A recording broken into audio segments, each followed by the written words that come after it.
Wesh la Famax, on se retrouve pour le débrief du match entre Montpellier et le Paris Saint-Germain. Victoire 3-1 du PSG. Et tout d'abord, comme d'habitude, je remercie toutes les personnes qui ont été présentes sur le live. On a commenté le match ensemble, on l'a vécu ensemble. Donc merci à toutes les personnes qui ont été présentes. Vous êtes des cracks. Et merci à ceux qui prendront 2 secondes pour mettre un petit like et un petit commentaire pour le référencement de cette vidéo. Vous êtes grotesques. Avant de parler de ce match, les amis, je vais parler rapidement du mercato du Paris Saint-Germain. Rapidement, je ne vais pas rentrer dans les grandes lignes. Ceux qui veulent connaître mon avis, il y a la rediffusion du match Montpellier, du live Montpellier PSG qui est disponible. J'en ai parlé pendant l'avant-match. Mais la non-venue de Ziyech, les gars, à un moment donné, c'est n'importe quoi. C'est n'importe quoi parce que clairement, oui, Chelsea est responsable avec 3 mauvais documents qui ont été envoyés à la suite. Mais c'est pas normal que le PSG se bouge à la dernière minute, qu'on ne fasse pas Skriniar qui était pourtant important et qu'on ne fasse même pas Hakimi alors qu'Hakimi était présent, qu'il était là, qu'il a passé sa visite médicale, que sa famille était là.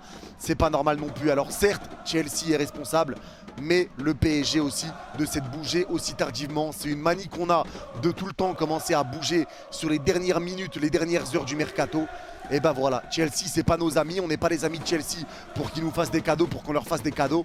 Donc maintenant c'est à nous de nous en prendre à nous-mêmes. Mais c'est inadmissible ce qui est en train de se passer au Paris Saint-Germain. Encore une fois, on est la risée du monde, la risée de l'Europe, on passe pour des clowns, c'est n'importe quoi. C'est vraiment n'importe quoi et je suis dégoûté que Ziyech vienne pas. Mais c'est comme ça, bref. Je l'ai dit, j'en ai parlé, j'ai parlé de beaucoup de choses. Allez voir l'avant-match PSG Montpellier et sur le live, la rediffusion du live. Maintenant on va parler de ce match et un match qui s'annonçait plutôt compliqué avec déjà une blessure d'Mbappé à la 20e minute. Alors dites-moi les gars déjà dans les commentaires si vous avez eu des informations sur la blessure d'Mbappé. Est-ce que c'est long, est-ce que c'est pas long? Dès qu'il y a des infos, tenez-moi au courant les frères. Mais là j'avoue que c'est assez inquiétant, j'espère qu'il n'y a rien de grave, il a pris une béquille, il est touché à l'arrière de la cuisse. J'espère que ça sera pas long, j'espère que c'est pas grave. Parce que clairement ça fait peur, on a besoin de lui, on va pas se mentir non plus. C'est une grosse perte de perdre Kylian Mbappé. Et c'est pareil pour Sergio Ramos, sauf que Ramos c'est les ischios. C'est les ischios apparemment, les ischios côté gauche. Donc on va voir, ou les adducteurs je crois, les adducteurs côté gauche. Donc on va voir ce qui se passe aussi du côté de Sergio Ramos. Mais là j'avoue que c'est assez inquiétant en tout cas que ce soit pour Mbappé, surtout pour Mbappé et pour Ramos aussi, mais vraiment plus pour Mbappé étant donné qu'on a beaucoup plus besoin de lui, même si Ramos est important aussi vu qu'Kimpembe est blessé. Et maintenant je vais continuer, mais la première mi-temps de ce match, malgré tout pour moi les gars, le PSG ça a été vraiment, mais vraiment très compliqué. Alors Montpellier n'a pas été dangereux, on peut le noter en tout cas bravo Montpellierains pour leur match, bravo également à Lecomte qui a été très très bon. Et bonne chance pour la suite pour les Montpellierains. Mais notre première mi-temps a vraiment pas été folle. On avait le ballon, on n'était pas réellement mis en danger, même s'il y a des moments les Montpellierains dégagés, ils étaient en contre-attaque directement, on n'a toujours pas réglé ce problème-là. Mais on n'a pas été réellement mis en danger, mais nous non plus. On a eu des situations, mais on ne mettait pas réellement en danger les Montpellierains.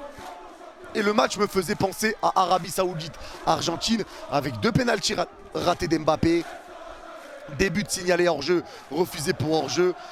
Ça me faisait penser à Arabie Saoudite, Argentine, je vais pas mentir. La première mi-temps était en tout cas comme nos derniers matchs, elle était vraiment pas folle et elle était plutôt inquiétante pour la suite du match.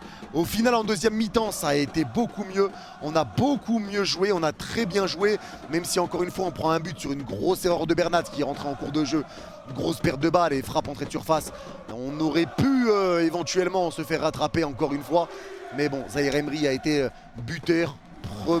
Le buteur le plus jeune de l'histoire du PSG, premier but il me semble aussi avec le Paris Saint-Germain.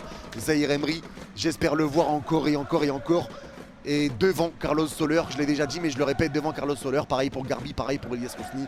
Pour moi c'est devant Soler car Soler n'apporte rien et encore une fois, ce soir c'était pareil. Mais en tout cas on a vu une meilleure deuxième mi-temps, ne nous emballons pas, tranquille. Mais sans manquer de respect à Montpellier, ce n'est que Montpellier. Et c'est pas encore la folie parce que dans le même temps le Bayern s'est imposé 4-0. Maintenant on va parler des joueurs un petit peu. Des joueurs encore une fois un par un. Hakimi, je suis désolé, j'entends beaucoup de gens me dire que ce soit en live, en vidéo. Hakimi a fait un bon match, Hakimi devient bon. Non les gars, je suis désolé, c'est pas qu'Hakimi devient bon. C'est qu'Hakimi a toujours été bon. C'est juste que enfin l'équipe joue avec Hakimi. Et enfin on le voit. Parce que l'équipe ne jouait pas avec Hakimi et maintenant Hakimi touche beaucoup de ballons. Il a été passeur encore une fois. Pour moi déjà le match contre Reims, c'est l'un de ses matchs références. Aujourd'hui il a encore été excellent. Il a été monstrueux. Il aurait pu mettre un magnifique but mais refusé pour hors-jeu, de même pas de lui en plus. Mais il aurait pu mettre un sacré banger et ça a été refusé pour hors-jeu. Hakimi a été exceptionnel. Hakimi a été encore une fois monstrueux et ça fait plaisir de le voir comme ça et de le voir se régaler. Dommage que Ziyech ne soit pas arrivé parce que je suis persuadé qu'avec Ziyech en plus ça aurait été incroyable. Donnarumma a fait ce qu'il fallait, le but il peut rien faire, clairement c'est une paire de balles de Bernat. L'enroulé du gauche il est très bien placé, Donnarumma peut rien faire. Aujourd'hui rien de très grave à dire sur Donnarumma. En tout cas je souhaite bonne chance à Navas et merci à Navas pour tout ce qu'il a apporté. Bonne chance avec Nottingham et on lui souhaite le meilleur à Keylor, même s'il n'a pas été respecté par la fin par les coachs, etc. Force à Keylor, tu resteras dans nos cœurs à vie, ça bougera pas.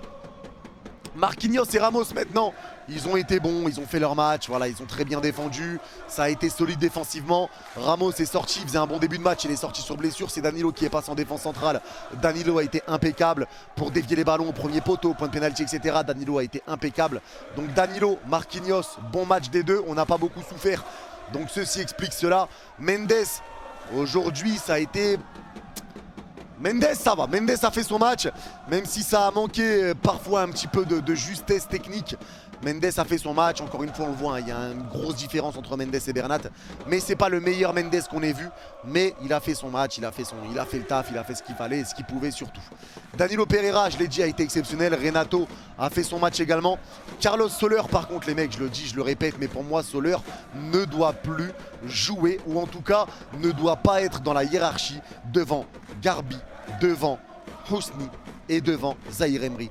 Soler ne doit pas être devant ces joueurs-là, je le maintiens, je continue, je persiste et je signe. Soler ne doit pas être devant eux. Fabien Ruiz, masterclass, un but, une passe décisive et une passe incroyable pour Léo Messi. Sa passe est juste magnifique, magnifique passe. Mais le problème de Fabien Ruiz, c'est qu'il n'est pas constant. Il peut te faire un bon match et un match dégueulasse. Il avait bien commencé avec Paris, il a enchaîné les matchs mauvais derrière. Il peut être très bon et être très mauvais, mais en tout cas, on va retenir le positif aujourd'hui. Fabien Ruiz a fait un super match de Fabien. On espère qu'il continuera de ce niveau-là. Vitinha, un petit peu déçu, ça a été un petit peu compliqué pour lui. Il a eu beaucoup de pertes de balles, etc. devant la surface montpelliéraine. Pas mal de pertes de balles. Maintenant, voilà, on va pas non plus tirer la sonnette d'alarme, mais pas mal de pertes de balles j'ai trouvé pour Vitinha. Aujourd'hui, c'est pas non plus son meilleur match, mais on fait avec. Messi a été excellent. Encore une fois, Messi a fait un très bon match. Messi prouve encore une fois qu'il est là, qu'il répond présent, qu'il est décisif et qu'il peut faire la différence à tout moment. Messi est exceptionnel de sa qualité de frappe, de sa qualité de passe, de sa vision de jeu. Messi est exceptionnel. Messi est exceptionnel. Alors certes, il revient pas défendre, mais il défendait déjà pas avec le Barça. C'est pas maintenant qu'il va le faire et encore moins à son âge. Mais voilà, Messi a été exceptionnel et par contre Ekitike, je ne l'ai pas trouvé très bon, même si la passe, c'est lui, il fait une passe décisive sur le premier but parisien. Mais Ekitike, je ne l'ai encore pas trouvé exceptionnel. Et je ne pense pas, les gars, je vous le dis honnêtement, hein, désolé, mais je ne pense pas qu'Ekitike s'imposera un jour au Paris Saint-Germain. Il manque de technique, il manque d'habilité, avec le ballon, il lui manque un petit peu de dribble, de facilité technique, de qualité de passe. Il lui manque encore pas mal de choses à Ekitike pour le Paris Saint-Germain en tout cas. Mais voilà, en tout cas, on espère qu'il continuera de planter des buts. Mais en tout cas, pour le moment, je pense qu'il ne s'imposera pas. Donc voilà pour le match, on s'impose, ça fait du bien de revoir une victoire parce qu'on prend 5 points d'avance sur Marseille qui est passé deuxième et Lens qui a perdu, on prend 6 points d'avance, donc on garde nos 5 points sur l'OM et 6 maintenant sur Lens. Ça nous laisse une petite marge, ça fait du bien avant d'affronter Toulouse et derrière il y aura l'OM, le Bayern, Monaco, Lille, l'OM. Ça va être un planning assez chargé, donc on espère que les joueurs vont revenir assez vite et que le niveau va monter en puissance. Le mois de janvier est clairement à oublier. Espérons que le mois de février nous rapporte d'autres choses. En tout cas, cette deuxième mi-temps m'a fait du bien. Elle m'a fait du bien. Maintenant, on va pas trop s'enflammer non plus, clairement. Attendons de voir la suite. Mais on espère le retour d'Mbappé rapidement, pareil pour Ramos. N'hésitez pas à me dire vous ce que vous en avez pensé. Est-ce que vous avez pensé du débrief? Est-ce que vous êtes d'accord ou pas d'accord sur certains points? N'hésitez pas. Merci à tous. Merci à ceux qui like et qui mettent un petit commentaire, je le rappelle. Prenez soin de vous tout le monde. Bye bye.